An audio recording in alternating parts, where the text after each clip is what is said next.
Welcome, Dave King here with Triple Crown founder and chairman, and as special guest today with On Deck Softball, Derek Allister.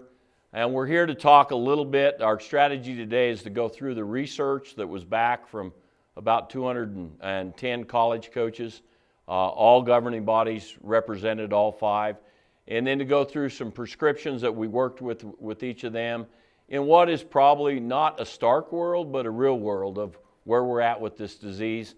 And then we're going to have a final, some input final on what we're doing with the Triple Crown events based on this college input and based on the current COVID guidance that we have from different areas. So this thing's loaded with information today. So I'm going to jump right to it on our research. And we got it up on the screen here. And Derek, I'm going to kind of throw it back to you and say this closed campus thing. Where I'm looking at 60% are closed and another 20% are unknown and 20% might be open. What do you make of that, and what is that impact going to be on campuses visits and things of that nature on when these places open? Yeah, I think we have to look at this through the lens of the college administrator. You know, like it or not, I mean, good or bad, we all, as people in athletics, we need this football season to roll on every college campus. We need men's basketball to have their tournament and their Final Four. And so I think we look at this data and we have to assume that they're doing everything they can to protect those two entities. Okay, now within that, obviously, volleyball, women's basketball, and softball are the next 3 big sports. So they're going to figure out something to accommodate those. So your comment is that because of the drive to get football and basketball up, that the likelihood they pull our sports along, softball and baseball, are pretty solid. Absolutely. Yeah, I really believe that. So we look at this question of fall class return, and we have for sure on campus just 40%, then a combination of 20%. And what does this have to do with sports? Meaning, do we need to be on campus to be able to play sports, or? I think they're caught in a little bit of a dilemma here because, after all, colleges are built for, the student athlete experience. The NCAA constantly touts the student athlete experience, that student athletes are no different than the regular athletes or regular students. So they're caught in a little bit of a issue here. I think they need students on campus. The CSUs are going to be online this year, the California State Universities. And I think that presents a little bit of a dilemma for them philosophically. And whether to let the student athlete come back to get ready for athletics when they don't deem the campus safe. Yes. They think there could be some risks of being on campus. Absolutely. Now, we have heard that there are some schools who are unabashedly just going to bring those student athletes back simply because they know the student athlete experience, number one, is important. Number two, it drives a lot of the revenue and excitement about a campus, about a school. So I think they'll find that middle ground somewhere. Okay, well, then we look at, the COVID, then you got finances, and that's the whole world, whether it's our businesses, you and I, and it's the people that are club-based, their businesses. So when we started this, we asked 2 questions. What's COVID done to you? What's the impacts? And then what's it done to your finances? And so we looked at this second question here, which is, what has it done to team budgets? And what we got is in the middle of this sweet spot. You got about 26, 27% haven't been affected, but everybody else, and if you average it out, it's 20%, has some financial implications. And then we go down and say, what are they going to have to adjust? I mean, what's your take on these answers? Team travel, scholarships, equipment, staff? and all these things. And I had them rank them in the order of size of largest to smallest cut. So you can see their largest cut is team travel. But coaching staff's high, professional development is high. And scholarships not as much. So any interpretation you got on this piece of data? I tell you, I think this is a fascinating part of the whole puzzle here, because I'm just going to use the University of Alabama as an example. Alabama needs football because they put 90,000 people in that stadium for every home game. But then I'm going to turn to Utah Valley State. Utah Valley State doesn't need football. So Utah Valley State's budget is almost, provided we can get basketball in there, Utah Valley's budget is almost more secure than the University of Alabama's, which makes it a very, very interesting situation. Kind of that small but nimble concept that the smaller ones may be more nimble if they don't have the football beast or the football revenue to worry about. Absolutely. And, we talk to the colleges a lot about what they might be doing for scheduling. And most of them are pulling back their scheduling just a little. They're going to play more regionally. Their tournaments will have more regional schools. So they're already adjusting to that. And I think the average fan won't even really notice that big a difference, because I think everybody's going to be playing. I think they're going to be playing, if not a full schedule, if not 55 or 58 games or whatever it is, they might be playing 48 or 52. But I don't see I don't see there being a problem providing football roles. What about this coaching staff number here where you got 25% of them are going to have to do something with staff and support? What do you feel's happening with that, and what's the read you're picking up in interpretation of this? I think some of the support staff, the director of ops, we're hearing, the director of ops positions, some of the GA positions, those sorts of things might fall by the wayside. At the smaller schools, they could lose one assistant position, or it could end up becoming a graduate assistant position like it was years ago. So I think there will be some impact. But again, so much depends upon football and men's basketball. So then when we start in after that and we start talking about this roster size thing, and so we asked it two ways. We said, what does your roster look like in 19 and 20? Give us your averages.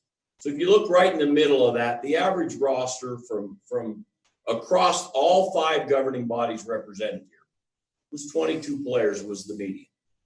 And then we come back here and say, what happened to that roster going forward? And we've got an answer that's, down around 27% say, hey, we're going to keep it the same.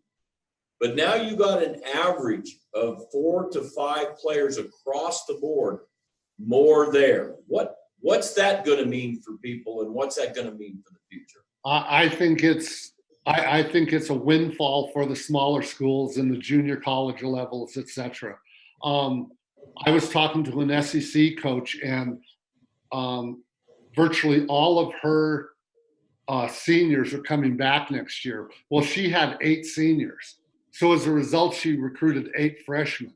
So now all of a sudden she has 7 seniors, I think, coming back, and 8 freshmen coming into the program. And she's going to have a roster of 30. And she always works in that 22, 23 range. So I tell you, there are going to be big rosters. I think players are going to get on campus in the fall and go, whoa, there's a lot of competition out here. The transfer portal will probably become pretty important, but I would caution all young players out there, or all college players out there, be careful about that transfer portal, because like this SEC coach said, if she lost 5 players, she would not replace them. She would not look to replace them. So, if you're an outfielder hitting 230, 240, don't think that, you're going to get in there and end up going to a better situation. Meaning but it could be a windfall for the Division twos in the region and Absolutely. the AIs that all of a sudden get high talent. Absolutely. And then these young players find out that, you know what, college experience at those places is good too, really good. Absolutely. You know, we're big believers in the junior college system because I was a junior college athlete. My wife was a junior college athlete. Our son was a junior college athlete. And our oldest daughter, Heather, was a junior college athlete who ended up going to Missouri on a full ride, you know, in softball. So, you know, we're big believers in that system. I think it's great for those programs, great for the NAIAs. And I think it gives athletes and families an opportunity to maybe look at other options, some of those D3 options, which are great options for any athlete. The old reality check we tell kids from time to time is we all dream about Disney World, but we may be going to Six Flags.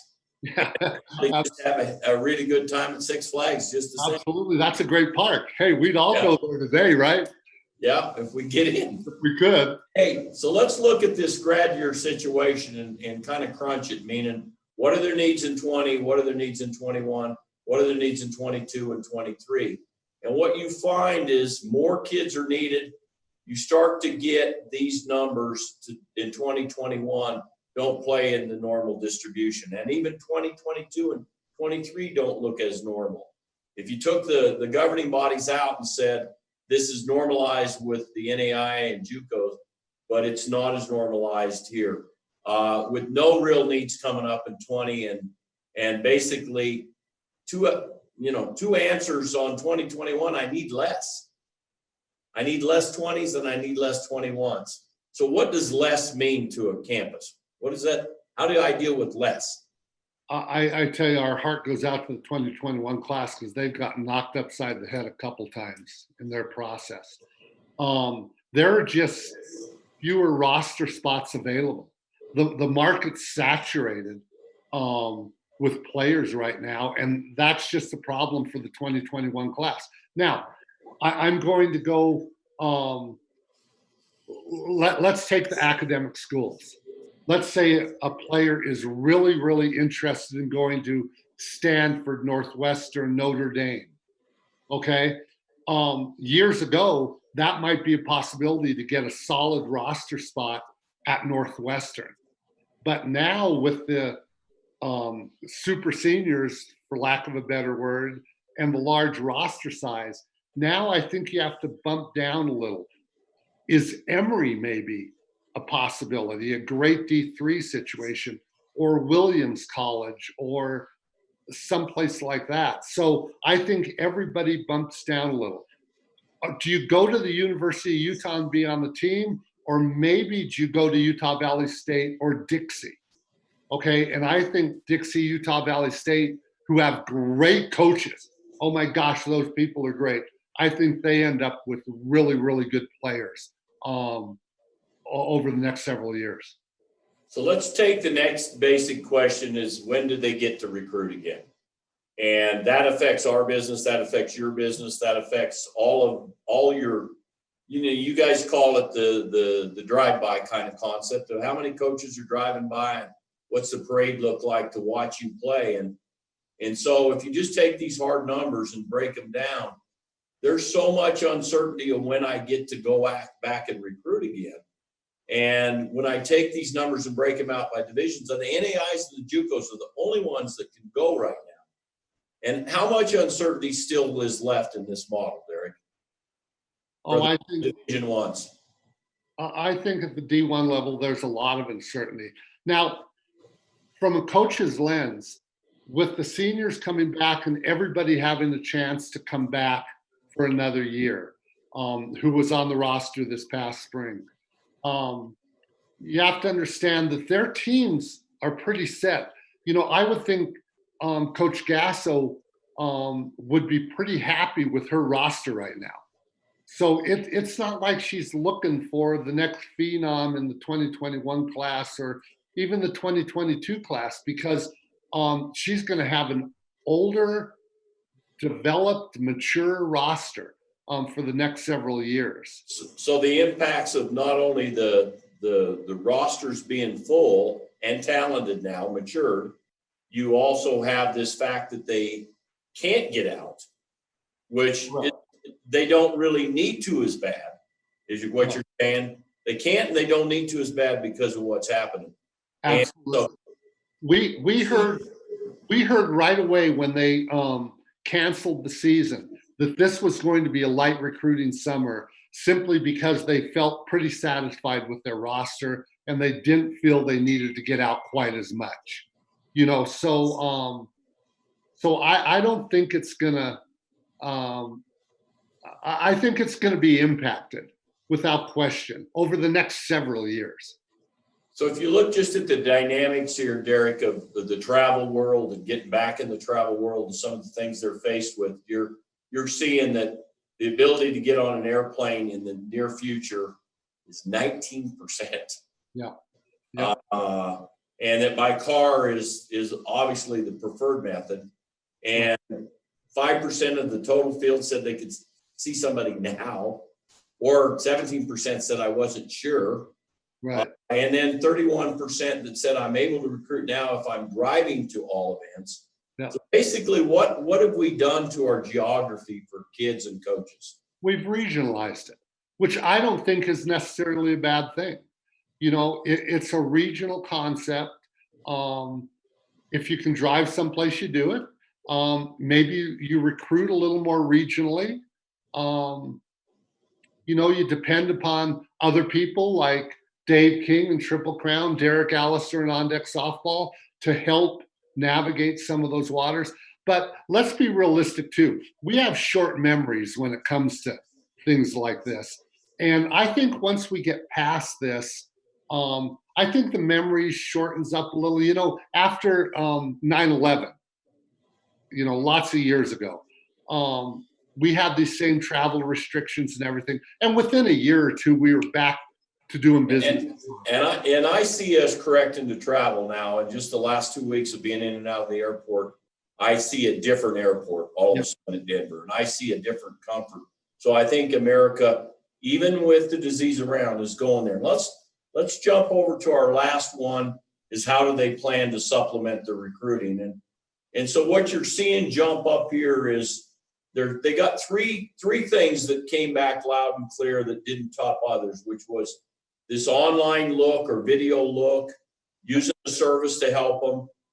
But more than anything else, networking with club coaches. In between videos, club coaches, and services, what's your take on this answer? I think this is dead on. Of a lot of the answers, I think this one and the budget were the ones that were, just jumped out at me as, okay, that's right on. And, for instance, we're sending out a report next week on all the uncommitted 2021 shortstops that we know about. So they're going to be dependent on people like ourselves, people like you, to get some things done. They're going to need the help. They're also, softball is still a great sport. It's got great people in it. And there's still in the networking among coaches where smaller schools will tell bigger schools about, hey, I saw this player, who I can't get, but you should get involved with. Larger schools tell smaller schools the same thing. It's not quite as cutthroat as men's basketball is, for instance. So I think they're depending upon organizations such as yourself, services such as ourselves, and then their network of friends. And I've seen a real good, I see really good things happening with communications between people like you and me, people like us in PGF and USSSA and USA Softball, and just different event organizers are talking about solutions. One, to get us back up, but two, how to get a good value for the teams. Now, I'm going to jump straight over into some prescriptives and a little bit. This is the research, so it'll be up for you to be able to pull this video back up, and we'll go to the presentation now and look a little bit at what a handful of Division I coaches, Division II coaches, Division III, JUCO, and NAI helped build as what I call prescriptives or predictives. meaning what would I do? What do I recommend? Is this the facts? And more in a narrative standpoint. And then the final part will be what we're doing as a business unit for the summer, because this has been, without question, one of the most educational moments I've ever had inside of sports, is that I've had to go to a point. Division I has come back and basically said, campuses are closed. We can't do much on our campus. Some possibly open late summer or fall, but we still got to figure out how to get the students here, football players here. We don't really know how to get all these guests here yet. And so once we get this solved, we cannot attend events and hold events through July 1. It's an NCAA dead period. And then college rules may be longer and tighter. Say something to that, Derek, about longer and tighter. Well, which means, could this go past July 31? Yeah, you know, I'm an optimist. I'm an optimist. I'm an optimistic person. But there's a good chance that this is going to be extended, because again, if we're looking through the lens of the administration, they need to get football rolling. And the last thing they need is for people to be coming in and out of campus that could create a crisis for them. So, you know, a lot of the schedules for schools have been set where they're starting maybe a little earlier and they're ending at Thanksgiving. And that's to keep the traffic down so people aren't coming in and out all the time. So I think that impacts us a little. But again, I think with the network of people, with organizations such as yourselves, with services such as ourselves, I think they can navigate those waters. It might be stretched out a little past July 1st, but again, I think there's resources out there that can help navigate those waters on both ends of the equation.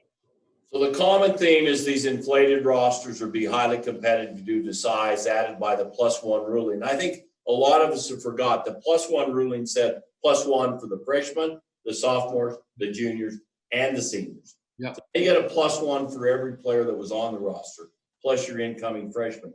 The average budget cost, they agree, at Division I is somewhere between 5 and 20%. And we haven't seen program elimination at this level yet. I think that's probably due to the gender equity hold on this thing. Division I predictives, if on-site camps to return in late summer or fall, they will have very tight campus rules. I mean, if you came in and out, it's probably not going to be willy-nilly all over the campus. It'll probably be you're in, you're out, you got protocols, you're doing stuff that all of you criticized me for. You know, that I have had 14 of these, and the biggest I ever did was talk about a mask. But you need to be prepared to put it on, take it off. And right now, to go on a campus, they may say that to you. So don't be harsh on me as much as I don't want to wear a mask, and I'm not going to wear a mask where I don't have to wear a mask. And we've already got in Colorado an interpretation. Our willingness to wear the mask got us to take them off. And so now we can play ball without masks on. But it's the willingness to fit the protocols that will allow us to fit in society, not our willingness to defend our rights. Coaches will be limited to travel to see events due to their college COVID-19 guidance and strict financial, but more COVID impacts to the policy, not so much their finances. I mean, they've got budgets left to recruit. They just got rules against leaving. Rosters are full, so look for more recruiting activity in 22s, 23s. The impact of the ruling will, though, have an impact all the way to 2023. Hey, Dave? Yes. Can I interrupt there for 1 second? Yes, go ahead. Real quick, I think for those 22s, what we're hearing from all the coaches is the timeline's going to be bumped back a little. Obviously, some of the big-time 2022 players are going to get those calls on September 1st and everything, but they're going to really use this fall to evaluate those 2022s, and then that'll stretch even into the summer of next year. So everything's going to be slowed down a little for those 2022s, which I think then will slow down things for the 2023s. And so, you know, everybody out there, don't panic when things get a little slower. just accept it. It's part of the process. So what you're saying is the normal calendar we've been used to has been slowed and it's not a problem. Just be patient. Right. Yep. Fall 20 to May 2021 may see expanded activity in the portal as players that are at colleges see a reality of playing time.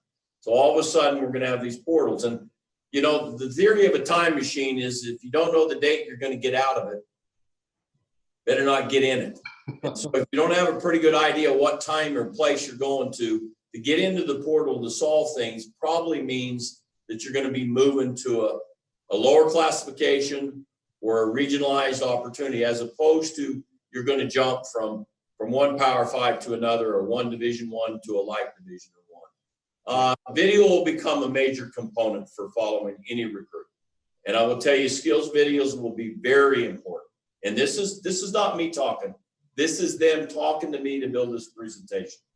And that the game live will be important, but they'll stop the minute you crap on the game live presentation. And so if you have game live, then it needs to have roster.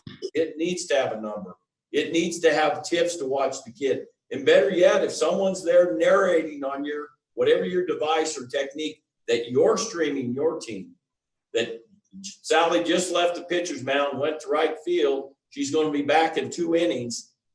They've got so much to do right now that they're going to turn the channel off just like they turn off the TV if your channel doesn't receive very well. So broadband sitting at the backstop, wide angle of the ballpark is okay if they know every kid on both rosters. High impact teams. But after that, it's a little thin. Any comment on that, Derek? Oh, we're hearing from all the coaches that the streaming that's going on right now is just a little dicey, you know, because they don't have enough information. So, you know, there's a couple there's one in particular streaming company who offers a little more information, and the coaches are gravitating towards that. So, and I think those brands are going to jump up, and you'll see a differentiation real quick in those brands that say I can offer more to streaming for mom who keeps the automated book, which is now the streaming book. So yes, I agree. The volunteer assistants will be challenged, no question. No. Their compensation came from on-site and off-site camps, and the fall kind of needs to work for them. And I'm seeing some volunteers literally resign in hopes that they get back so they can be part of a summer camp network with us. mm-hmm. And they have no guarantee that they get to return, but boy, you know, you'll do what you need to do if you need to eat, you know? Right. And so in this world we're in, Division II predictives that we see is their quiet period just got extended 2 days ago, which means they are now quiet, not dead. So they cannot watch or evaluate a live game until then. And so there's interpretations that allow them to instruct. There's interpretations that allow them to engage. But this is going to have to come from their compliance director to look at each situation and determine it themselves. Their budgets and staffs are reduced as well. And a lot of them worked the D1 system, meaning they would go work for their buddy at the D1 camp. And if those camps aren't happening, that's a chunk of money. Their rosters are fuller, but not like D1s. And they had kids that had to move on. Their scholarships weren't so big. And kids need to go on and get their lives going. But they still need to see athletes. And many are still seeking further interpretation from their schools and conferences as to what the future looks like. Yesterday, I interviewed 5 of them in Division II at a live event. And, you know, 2 of them hadn't even been back to their office since it got closed down. Not even got their stuff yet. So if you look at that, they don't know what fall season looked like. They don't know what schedule looks like. They don't know what budget looks like. But more than anything else, they said, don't send me an email saying, come see me. Because I can't come see you in June or July. So send me an email with a video attached, or send me an email saying, I'll look into your camps. But don't send me an email that says, come see me in June or July. It would be a tip to your kids and yourself. Derek? Oh, yeah. You're going to have to do your work as a prospect, you know, but it's got to be done in the right way. If it's just scattergun, emailing a whole bunch of coaches, that gets a little dicey. I think everybody should zero in, do a good job researching, because you're not in school anyway. Do a good job researching the programs and schools you're really interested in, and then make that personal. We hear from coaches all the time that personal emails that know a little bit about that coach or about that program are much better received than It's the era to separate. If you got to write a coach and hand write it and put it in an envelope, and you got to write them again a couple times, I think what they're saying is there's going to be a lot more activity at my desk. How do you stand out at my desk? You stand out because you're good getting to my desk. Right. Good at reminding me at my desk, and it's an organized effort. Division III got a unique situation here. They could come, but they're financially challenged, but they need to see athletes. So we're going to see them out there. But their college administration is not real keen on them leaving campus and traveling. So we got this dilemma, kind of like all of you have in your own schedules. It's like, we're ready to go, but do we go? And how far do we go? And what do we do? And how much does it cost? They're in the same spot. Roster size not as affected so much. Players have graduated and moved on here. And the number of D3s I've talked to that retain, or even in the numbers of the survey and separating the divisions, the numbers were nowhere near the same. This is an academic system with sports.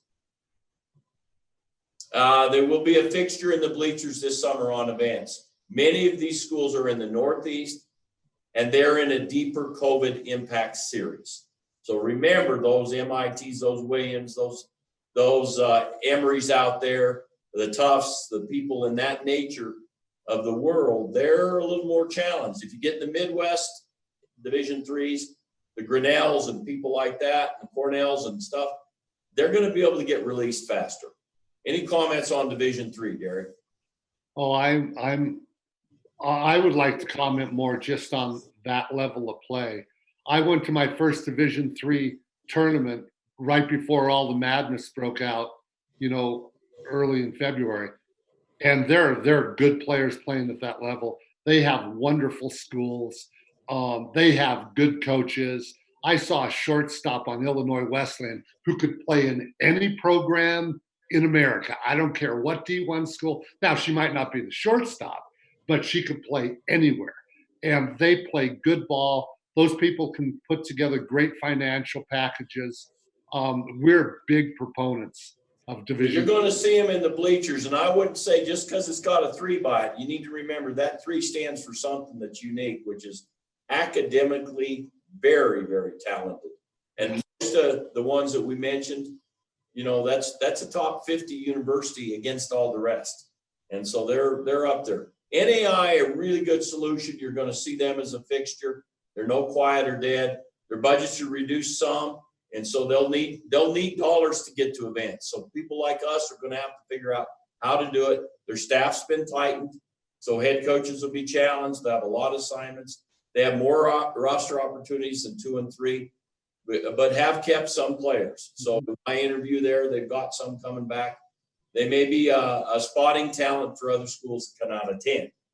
Okay, so remember, all of you coaches, when you go out there, those of you that have a tendency to look around and have snobbish attitude, you need to understand that probably the D2 coach was somewhere, and the D3 coach was somewhere, and the JUCO coach was somewhere in the D1 system at one time, and as a buddy, a friend, a sister, a cousin, and those words get across. And this year, we're going to see a network effect we've never seen at these events, which means kids need to be seen, and they call their favorite JUCO, or they call their favorite NAI, and whether it's the proper protocol or not, but it'll happen.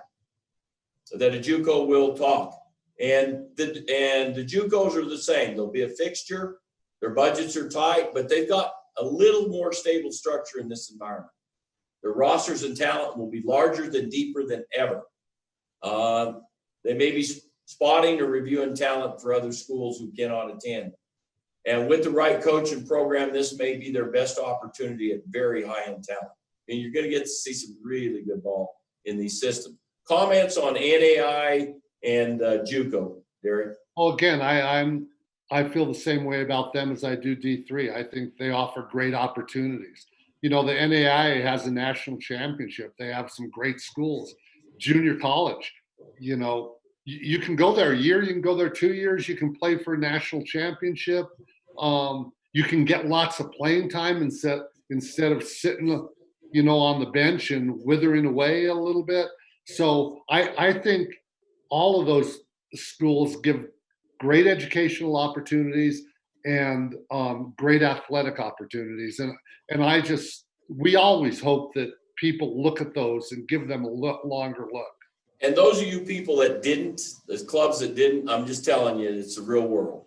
And I would say you develop that network as club coaches right now, those of you listening, and you keep it after this is over, because you're always going to have kids that would have more success there than they would ever have. And most D3s will tell me the same story. I'm looking 3 or 4 roster kids that are D1 talent to come play with me who want a stronger academic commitment time-wise and a little less ball, but are very competitive and want to play. So don't underestimate. I'm going to get to us a little bit and what we're doing, because this affects a lot of you. To get us up to play, guys, is I don't know how to even explain the complexity, the difficulty, the campaigns, the research, the diagrams, the protocols, the test events, the cease and desist, all the things I've gone through to get us up and keep us safe. And all of you have gone through. So thank you very much. So here's what we know. Our 4th of July is accepting transfers and entries until Monday, June 15th. So basically, we'll go through Monday, and that's going to be what we start working on our brackets. Chattanooga is full and loaded. We picked up 10 more fields, so we got to 180. When I say full, got a little bit of room in it. And when I say loaded, you'll get everything you wanted in talent in Chattanooga that you've ever seen.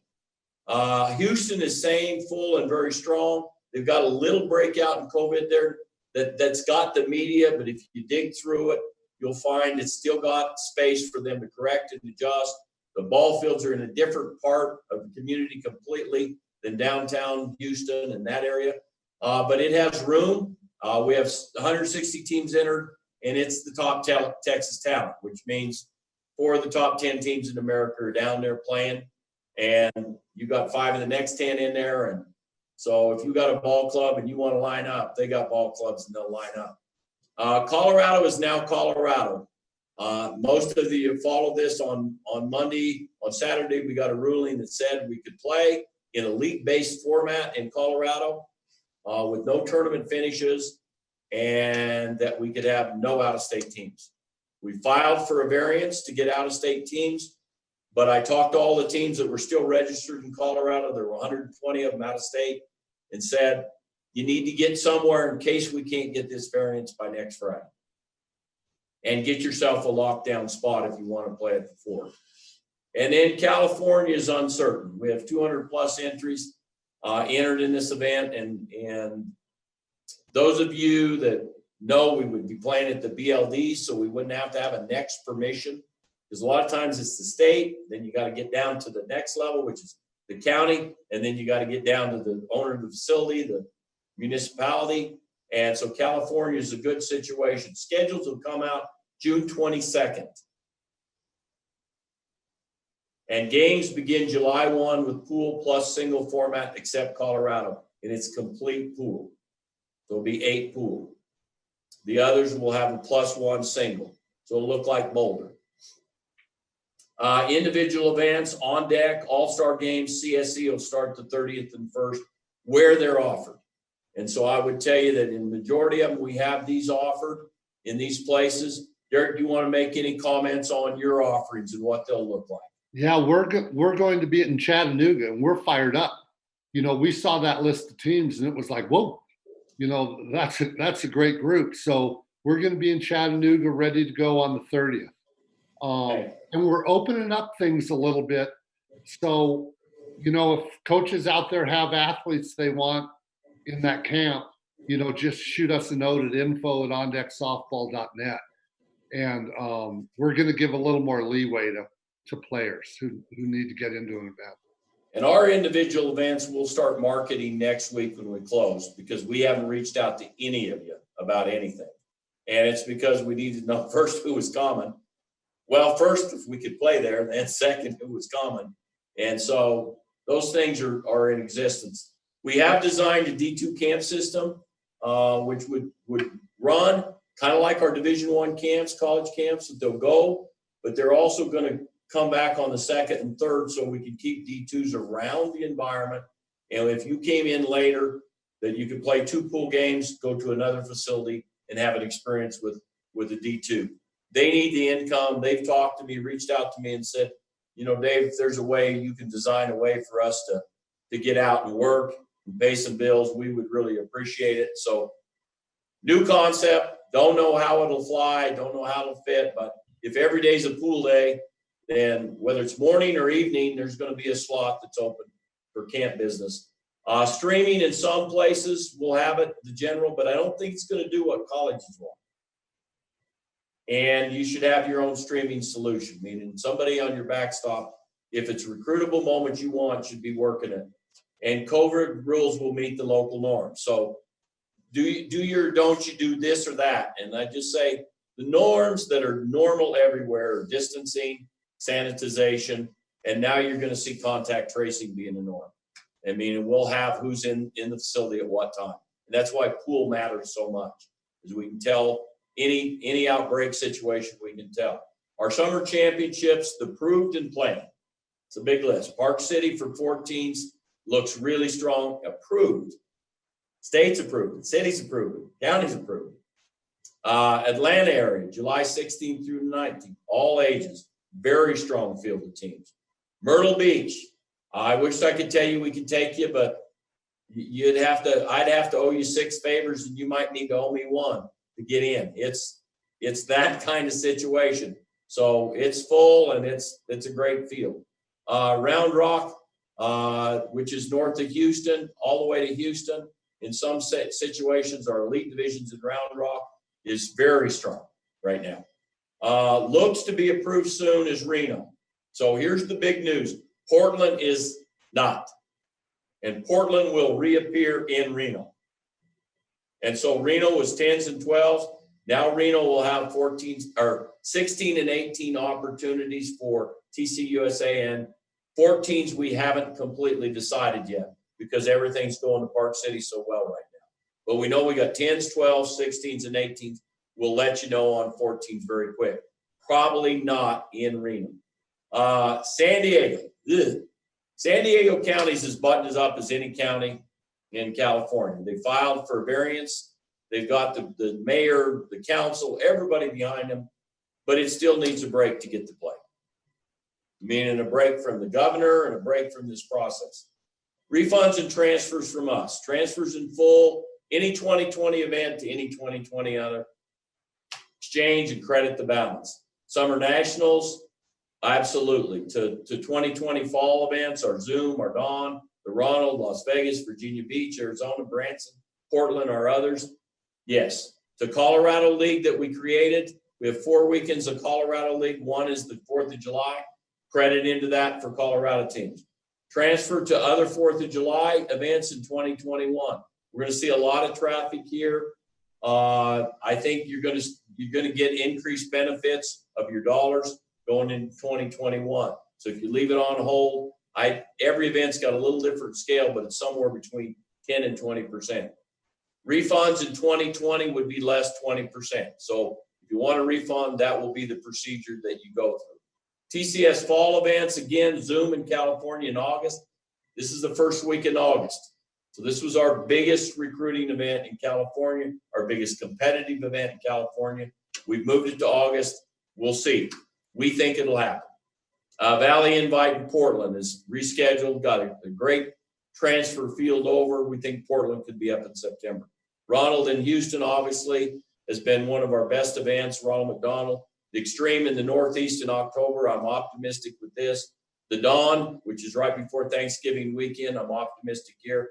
We got a new event in Branson, which is more of an individual roll-up event with teams. And we've got our Arizona event in November, and then our Las Vegas event. So we have a full slate you could transfer into.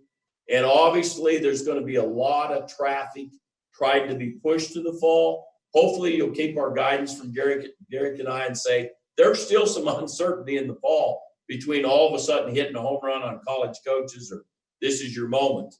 So if you're getting in these events, you're getting into play, you're getting into be seen regionally, you're getting in for the right reasons. Full slate of college sports eval events individually, meaning we start in July. We're going through our test events right now. We have 12 reps up in the country. We'll be going through December. Those are individual events for individual players. Basically, evaluation driven by college coaches and a proprietary format and outcome tool for parents and kids, meaning to tell them where they're at. Fall forecast for college recruitment. I'll let you take this one, Derek.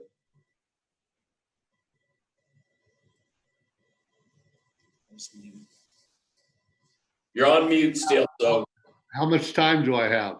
Well, the odds that we say here are 65-30. I started the day at 40-60. By the time I hit my 5th Division I coach, I hadn't gone to 75-25. It had seasoned its way up. So right now there's a lot of reasons for them not to come back. Yeah, and that's the driving theme behind this. To get I really think we have to shift our focus a little and not rely on those college coaches too much. Dave, you're going to let the coaches know about the players they need to know about. Obviously, our service does what our service does, and it's got a 20-year track record of doing that. So I think all the travel ball people out there need to go out and play the game, continue to get better. If you're a good player, you're going to find a place to play. Okay. But you have to allow people like Dave King, people like ourselves, people like USA Elite or whatever to do their thing and help you get where you need to go. We don't know what the future holds. The dead period, I think, could be extended for quite a bit of time. Yeah, so there's conversation that says August 31st isn't the end date. There could be another end date to that. So likely that the recruiting calendar will be amended if there is an open date, and then there'll be some added dates and windows.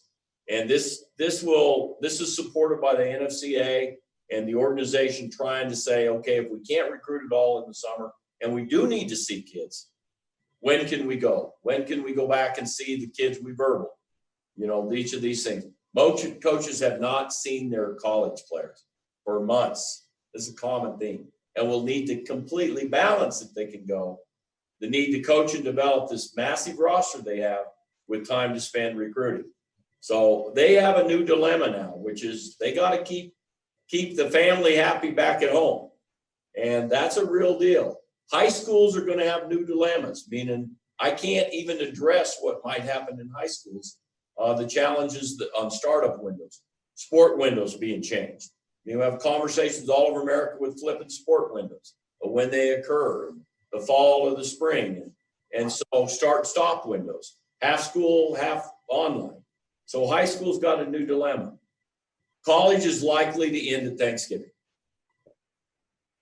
At most campuses, limiting the return of thousands of kids and instructors from other places without a 14-day window where they were at. And many coaches flying are going to get quarantine procedures leaving, meaning if they flew somewhere and came home, they're probably going to have to follow a school procedure of waiting 14 days to go again. So now you end up with this window of, are they going to be flying all over? And it's going to be a special case for them to get on a plane. Comments on any of these fall forecasts, Derek, or any expanded? Just like you talked about the mask, these aren't things that we can fight. We just have to accept them, and we have to all stay healthy, and we have to all keep moving forward. But we also have to be fully supportive of these schools who are trying to get football and men's basketball going. I cannot emphasize enough how important that is, because if football were to somehow be seriously affected and men's basketball, then boy, we've got some issues. So I think we all have to be supportive of that. We have to understand that. And we just have to hope that it all works out in the end. But one last thing, as you and I well know, Dave, softball is the third highest rated sport on ESPN behind football and men's basketball. Softball is the third highest rated sport on ESPN. Softball has some juice in this whole process. And I really think administrators and the NCAA are going to take that into account. So with these guidances that we've given you, the research and that, I want to kind of tell you there's 8 weeks left in the summer. For all practical purposes, school's going to get moved up. Both the college and the high school campuses are going to have new sets of rules. So COVID-19 has not left. So for those of you that played in Oklahoma last week and you say it's not here, the protocols aren't there. But if the disease changed there, you'd find a new set of protocols. So I would say to all of us, it's important that we keep our ball field and our team procedures to stop an outbreak at an event or in a team that really matters.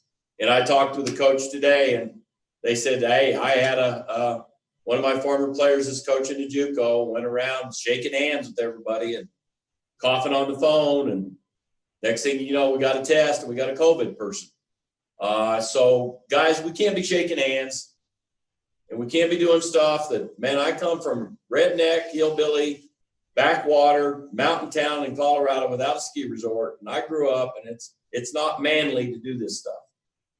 And I'm not asking you that. I'm just saying, if we lose our game because we could have done something, I'd be mad at me for not telling you.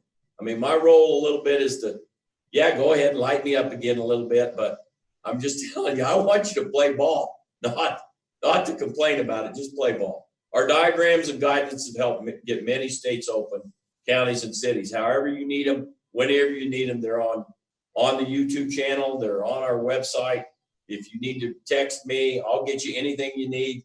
I just heard another state got open because of them, and they got it to the highest level, so that's really good. Stay vigilant with your team. 5 basics in COVID that you need to remember, however you do them. I'm a simple guy. Distancing, do it. Masks and meetings and transitions, simple. Don't have to play on the ball field anymore with them. Sanitization, spray it down, wipe it down. Contact tracing, have a list of who was there. If anything broke out, you look good, because it's going to matter. Sick people stay home, and sick people go home. Our Colorado League, the last topic I'll tell the Colorado teams is, we're going to play 4 weeks here. We couldn't play tournaments, so we're going to play a league. It's going to start June 19th. We'll have 4 weekends. One of them will be the 4th of July in it. There'll be 6 to 8 games per weekend, double headers every day, all pool play, meaning you'll be in a set facility, set pool. And this is a good recommendation to all of you. Don't move people around. Don't share the wealth of the real estate. Park them, leave them, bring them in, get them out. Don't have a bracket finish. All these intersections. If you can take these away, there's less intersections to touch. We'll have our entry meeting on Monday night and on June 15th, and we'll schedule everything out for that, except the 4th of July. We'll put game times up on Wednesday. Sounds like the good old days where we bracketed on Monday, gave out games on Wednesday, and then changed. So 2 games per day for each of our clubs. With that, I'm just going to kind of sign it off with Derek and me, and just say thank you for putting up with me. I am not an expert on any of this stuff. Hopefully I put enough experts on with you as we go through it. We've got a bunch of states that are playing ball. I kind of feel like my job's done right now in giving you information. This is the 14th or 15th one I've done. And I wish you the best. Play ball, play it safely, whatever you can do. Derek, final thoughts from you today. Stay hopeful, stay optimistic, but stay safe. Do it the right way, because like Dave said, if we screw it up, then we will be kicking ourselves for a long time. But if we can help anybody, just email us at info@ondecksoftball.net. And if we know about you, we can help you. If we don't know, we can't help. Thanks very much to my guest, Derek Allister, and thanks to all of you for putting up with us. Triple Crown cares about you. It's been one of the toughest financial challenges I've ever been through. We're not through it. It's going to be tough on us all the way out the other side. I'm calling for 18 months. The tough numbers for us. But we're here to do the right thing with each of you every single time. So thank you very much. And Dave, thank you for taking the leadership position on this whole thing. You're welcome.